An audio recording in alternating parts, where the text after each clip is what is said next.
women have a child?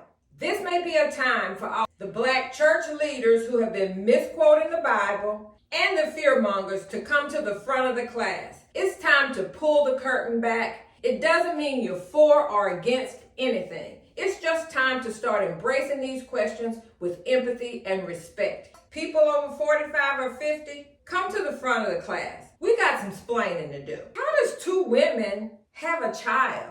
Snoop has expressed that it's uncomfortable and he doesn't want to be on the other end of LGBTQ questions. Now, Snoop admitted the question left him scared and uncomfortable, and the backlash on social media has been horrendous. Snoop isn't unlike many other people in his age demographic. Now, the question becomes, Dr. P, how do you handle these conversations in society, at work, at church, even in conversations with family? Because being comfortable with the acronyms and being comfortable with yourself will help you be able to be comfortable with conversations with other people. So the only way to start a conversation like this is to acknowledge what it is we're confronting. LGBTQ is only an inclusive acronym that tries to explain in simplified forms people who lead lifestyle from the norm. And what we're calling norm in this conversation is heterosexual male-female relationships. So let's start by explaining.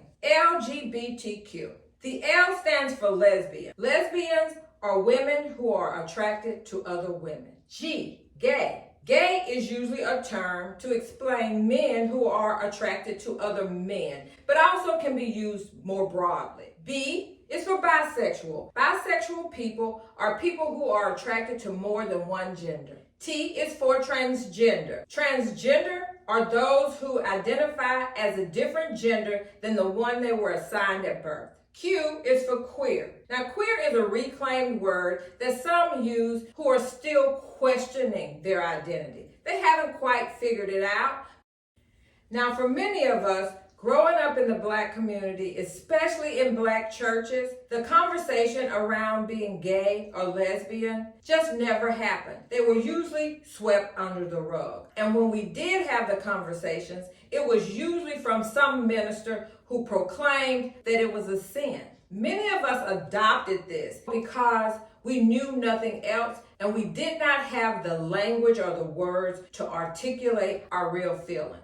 In church, scriptures from Leviticus and Romans were quoted and used to shame and condemn same-sex relationships. But remember, people have hidden behind Bible scriptures and misquoted them for years. Bible scriptures were quoted to condone slavery, to push and support misogyny, to push and support segregation. And in that context, we should be aware of people who preach the Bible out of context and do not honor people as human beings. Because after all, in the Bible, the most important commandment that Jesus left us with was love the Lord thy God. And the Bible states that the second commandment is just as great as the first commandment, which is love thy neighbor as thyself. Scriptures in the Bible should be used to support love and denounce hate. And even if someone personally believed that same-sex relationship was a sin, it doesn't give anyone a pass to mistreat, dehumanize, and silence people. And asking the question for him was necessary. The truth is, you can't hide the world from your children. Children see things in movies, at school, and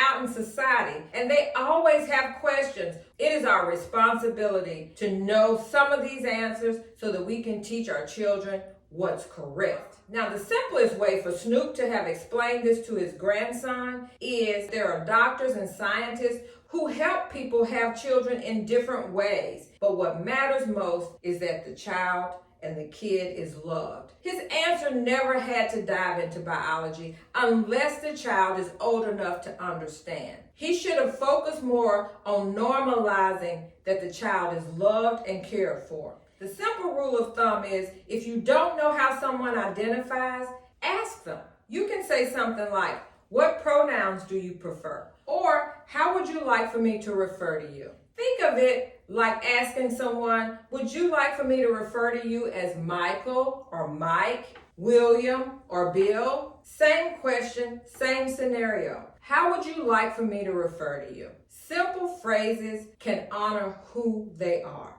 So the question becomes, Dr. P, how do we bridge the gap? For many of us, the conversations are uncomfortable. We grew up in a time where same-sex relationships were hidden, whispered about, or treated as shame. But just because you're uncomfortable doesn't mean you have to stay silent. We have to learn the words and practice sometime in the mirror so that we're comfortable with conversations and not afraid to address conversations head on.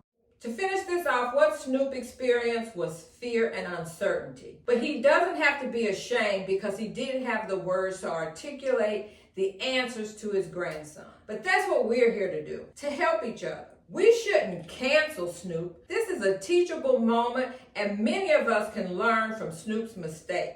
Just know, you don't have to take a stand for or against same-sex relations. You don't have to run from the question. Just face these questions head on. We can treat the kids with these questions with respect. We can let the LGBTQ community and our LGBTQ family members know that we honor and respect them.